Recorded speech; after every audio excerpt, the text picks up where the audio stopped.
On a beaucoup parlé de Clair Obscur Expédition 33 cette année, mais on en aurait presque oublié un autre jeu vidéo français qui a séduit le reste du monde, Shinobi Art of Vengeance, qui a été nommé parmi les meilleurs jeux d'action au Game Awards. C'est pas rien. On accueille son directeur créatif et le CEO du studio Lizard Cube, Ben Fiquet. Bonjour. Bonjour.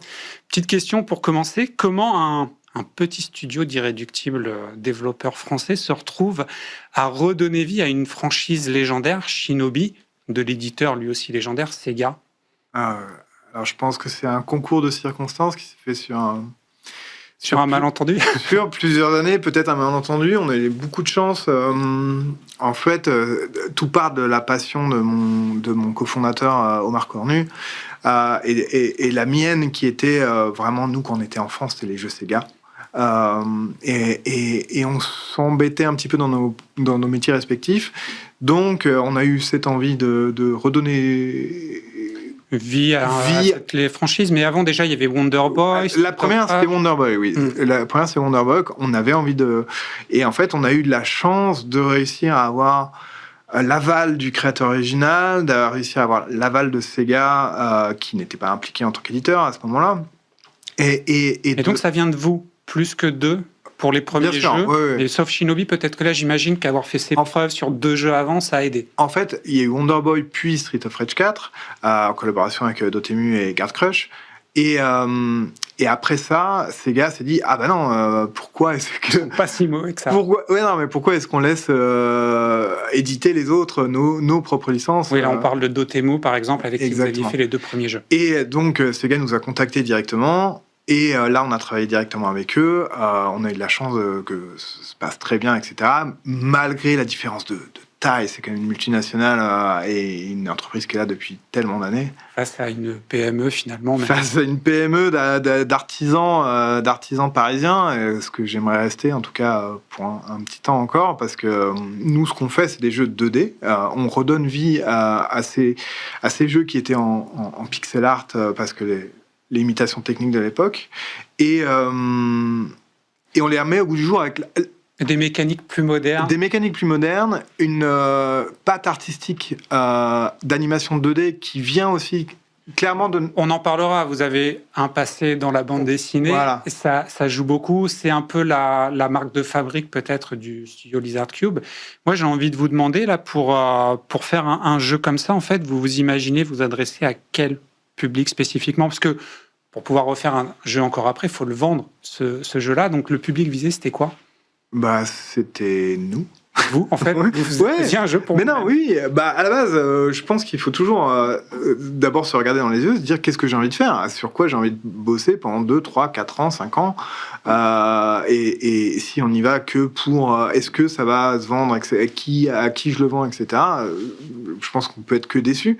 Donc, de base, c'était une passion et un savoir qu'est-ce que nous on voulait faire, et après il y a quand même le respect de la licence, des fans, ça reste très fidèle quand même, des créateurs originaux.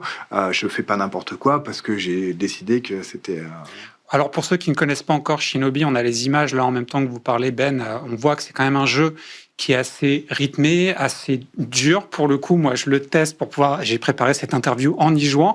Je suis à 17% de l'histoire après 5 heures de jeu. Je me situe où? Je me suis dans les nuls, très nuls, ou c'est normal de mourir aussi souvent dans le jeu? Non, le jeu va faire entre 15 à 18 heures pour faire le jeu.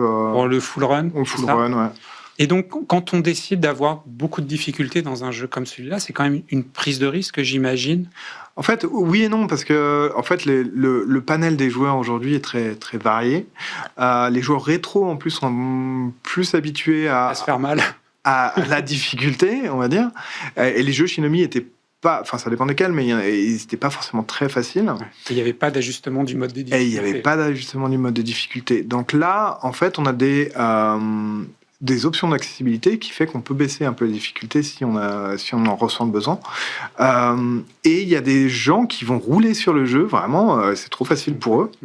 Ou il y a des gens vraiment qui disent c'est trop dur, ça me correspond pas, etc. Et le public du jeu vidéo est très très vaste. Il y a des gens qui veulent des expériences plus tranquilles et des gens qui veulent être vraiment challengés. Dans la création de Shinobi Art of Vengeance, quel a été la nature des échanges avec l'éditeur, avec ces gars.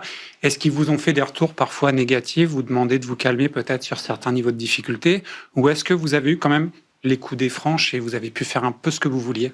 Alors, de base, ils nous ont laissé beaucoup de liberté. C'est-à-dire qu'on a proposé le projet, ils l'ont accepté, ils ont dit c'est cool, on y va, etc.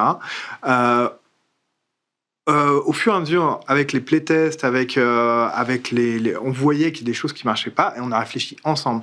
En fait, ce qui était bien, Qu'est-ce qui marchait pas au début, que vous avez dû corriger? Par exemple, l'idée originelle du projet, c'est de faire un shinobi à l'ancienne. C'est-à-dire, on avance, on lance un shuriken ou un kunai et l'ennemi meurt en un coup. C'était très bien à l'époque. En 2025, ça suffit plus. Et c'est un peu limité, c'est un peu limitant. Et en fait, on a commencé à rajouter plus de combats. Des combos, des pouvoirs de différentes façons, etc. Et en fait, on s'est rendu compte que ce qui était le plus fun dans le jeu, c'était justement cette phase de combat. Donc en fait, il y a beaucoup plus. Le jeu est devenu plus un beat'em up avec de la plateforme qu'un jeu de plateforme à l'ancienne. Alors, j'ai pas envie de créer un problème entre nous, un malaise, mais si je dis que ça m'a fait penser à Hades, au jeu du studio Supergiant, est-ce que ça fait partie des inspirations que vous avez pu avoir? Notamment pour ces côtés combos où on peut faire plein de choses différentes. Alors, il n'y a pas que Hades qui le fait, mais j'adore les jeux de Supergiant. Hades est un exemple du genre dans l'action et dans le. Après, c'est un peu. C'est pas vraiment le. Eux, ils sont isométriques, vous êtes en, oui, alors en horizontal. Il y a ça, mais il y a aussi tout le côté roguelike de Hades que nous, on n'a pas. Ouais. Et qui marche très bien, et en fait qui répond à tout un tas d'autres critères de gameplay qui sont vraiment différents. Beaucoup d'histoires, beaucoup de dialogues, beaucoup de répétitions, et le principe c'est de mourir dans Hades, ça fait partie du scénario. Par contre, dans Shinobi, mourir, ça fait plus partie de l'expérience que du scénario, j'ai l'impression. C'est impossible de finir le jeu sans mourir au moins 10 fois, non? Ça dépend. Vous, par exemple, vous roulez... Ah non, mais moi je suis nul au jeu, donc je meurs beaucoup. Et par exemple, pour moi, c'est impossible de finir le jeu quand c'est trop difficile. Donc j'ai des petites options de développeur pour me faciliter les choses. Mais nos dégâts. Je peux les cheats qu'on a, c'est tuer les ennemis en un coup. Alors j'aimerais qu'on en parle rapidement. C'est que vous avez donc un passé dans la bande dessinée. On va peut-être voir une image. Donc alors le nom des deux bandes dessinées que vous avez fait chez Glénat et Delcourt. J'ai fait une série de BD chez Delcourt qui s'appelait Powa, qui est une série ado-pré-ado. Et l'autre, c'est Chevalier de la Chouette, c'est ça? Et une série, on va voir le début d'une série, Les Chevaliers de la Chouette chez Glénat, qui a duré 2 tomes et qui s'est arrêté là parce que le monde de la BD... C'est dur. Plus que le jeu vidéo? Ah oui, et puis c'est une industrie vraiment mourante, avec des éditeurs vraiment... que je qualifierais de pas très en phase avec avec ce qu'ils pourraient faire. C'est dur, parce que d'entendre ça fait froid dans le dos. Mais malgré tout, la bande dessinée, ça vous apporte quoi aujourd'hui? Vous diriez que c'est quand même quelque chose qui fait sortir du lot de Lizard Cube? La bande dessinée en elle-même, pas. Il y a toutes les qualités. Au moins le dessin, j'ai envie de dire. Oui, mais après le dessin, c'est un entraînement permanent.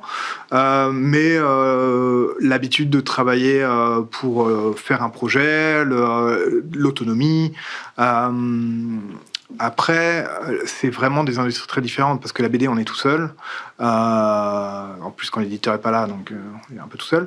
En jeu vidéo, c'est dur d'être tout seul, ou alors jeu vidéo, on fait Stardew Valley et... Oui, si on veut faire un jeu vidéo on ne peut pas avoir toutes les compétences. On ne peut pas faire la musique, on ne peut pas faire le dessin, on ne peut pas faire le code, à moins d'être vraiment... On ne peut pas tout savoir faire. On peut pas tout savoir faire. J'ai vu que sur beaucoup d'histoires de jeux vidéo, parfois, il y a un jeu qui réussit, qui cartonne, mais la réalité en back-office est beaucoup plus dure. Prenons un exemple, BioShock, l'un des jeux les plus légendaires. Les gens qui l'ont créé ont souffert, n'ont pas forcément réussi à faire un jeu après. Vous, votre philosophie, c'est quoi? C'est de chercher, donc, quand vous faites un jeu, pas forcément faire un énorme succès commercial, mais à le rendre suffisamment rentable pour faire encore un jeu après. C'est quoi qui, dans votre stratégie, dans votre business plan, comment on définirait? Alors, moi, je suis passé par toutes les étapes de l'entrepreneuriat. J'ai fait employé, j'ai fait freelance, j'ai fait auteur, j'ai fait intermittent du spectacle. Donc, en gros, j'essaye d'avoir suffisamment d'argent pour voir venir, préparer un projet, le vendre à un éditeur ou autre, et avoir la tête sur les épaules pour me dire ça ne sert à rien d'engager 40 personnes là maintenant, parce qu'après ces 40 personnes, si ça se casse la gueule ou si ça se vend pas, et ben ça reste des gens à payer. Et donc l'idée, c'est d'essayer de faire le plus avec le moins possible. Pas de voir plus grand qu'on l'est. Pas de voir plus grand que là, tout en respectant évidemment la vie de tout un chacun. Moi, j'estime que les gens, ils arrivent à 10h, ils partent à 18h. Après, il y a Vous avez une vie à côté. Exactement. Moi, j'ai des enfants, j'ai des employés qui ont des enfants. Il y a des trucs de la vie. S'il y a un problème à la crèche ou machin, bah vas-y, tu prends ta... Là, par exemple, The Art of Vengeance, c'est nommé aux Game Awards, ça fait de bonnes ventes, j'imagine. Ça vous donne une visibilité sur combien d'années derrière quand un jeu est réussi à ce point? Alors c'est différent, mais je ne rentrerai pas dans les détails de contrat, mais en gros, au moins, l'éditeur, Sega, a assumé toute la responsabilité financière du projet. Pour voir un peu plus loin, il va falloir qu'on se remette à développer. C'est-à-dire que là, en fait, vous êtes dans l'idée de créer un nouveau jeu. Ouais. Il y a déjà des discussions, j'imagine, peut-être même avec Sega. Oui, il y a plein de discussions à droite à gauche, puisque évidemment, le fait d'être au Game Awards, ça nous met un peu plus sur les... De visibilité. Ouais. Donne un peu plus de visibilité. Ouais. Parce si on regarde sur votre site, Lizard Cube, il y a toute une page avec tous vos projets qui sont parfois, j'imagine, des esquisses de projets. Oui. Dans toute cette liste, je crois qu'il y a entre 10 et 20 histoires, projets, de choses qui sont commencées. Il y en a combien qui peuvent aboutir sur un jeu?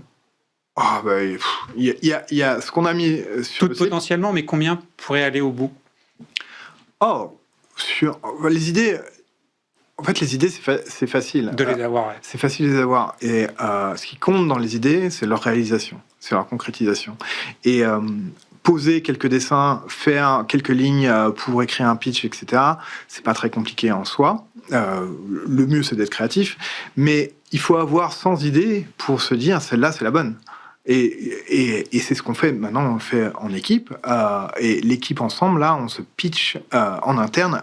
Qu'est-ce que on aimerait faire ensemble, parce qu'encore une fois, c'est un travail collectif et que tout le monde a besoin de se sentir investi, et là, on commence à avoir des trucs pas mal. Là, il y a une phrase importante. Qu'est-ce qu'on aimerait faire? C'est la philosophie que vous allez essayer de maintenir, c'est ça, c'est on fait un jeu, comme vous le disiez au tout début de l'interview. Vous avez fait le jeu Shinobi pour vous. Ouais. Ça va rester la philosophie de votre studio? Oui. Encore une fois, moi, je suis pas un... Tous les éditeurs et tous les créateurs ne penseraient pas forcément comme ça. Oui, mais en fait, c'est un leurre de se dire que j'ai la réponse à tout et que j'ai les meilleures idées du monde. Et en fait, quand on met en commun les idées et les envies, si on arrive à créer une envie collective vers un but commun, là, je pense qu'on a gagné déjà quelque chose et les gens vont se lever pour avoir envie de le faire, cette chose-là. Et après, est-ce que ça marche, que ça marche pas, c'est un autre problème. Mais au moins, ce que j'espère, c'est que les gens viennent au travail, pas la queue entre les jambes, mais qu'ils aient envie de faire... Qu'ils y croient. Merci beaucoup, Ben Fiquet. Donc, je le rappelle, CEO et directeur créatif de Lizard Cube. Donc, le jeu Shinobi Art of Vengeance, si vous aimez souffrir, je vous conseille de le faire parce que on souffre beaucoup, mais on est aussi satisfait quand on réussit à passer des niveaux. Si vous aimez les expériences à l'ancienne. C'est une belle expérience à l'ancienne. Merci beaucoup, Ben Fiquet. J'espère qu'on vous réinvitera sur ce plateau. On aura plein d'autres sujets à aborder avec vous. Là, on va s'intéresser à un sujet un peu plus, j'ai envie de dire, scolaire, en amont de la création de jeux vidéo. C'est Isart Digital, une école de jeux vidéo, qui a obtenu la certification du titre d'ingénieur, et on va en parler avec son directeur pédagogique. Qu'est-ce que ça implique pour l'école, mais aussi qu'est-ce que ça nous dit de la reconnaissance de tout le secteur?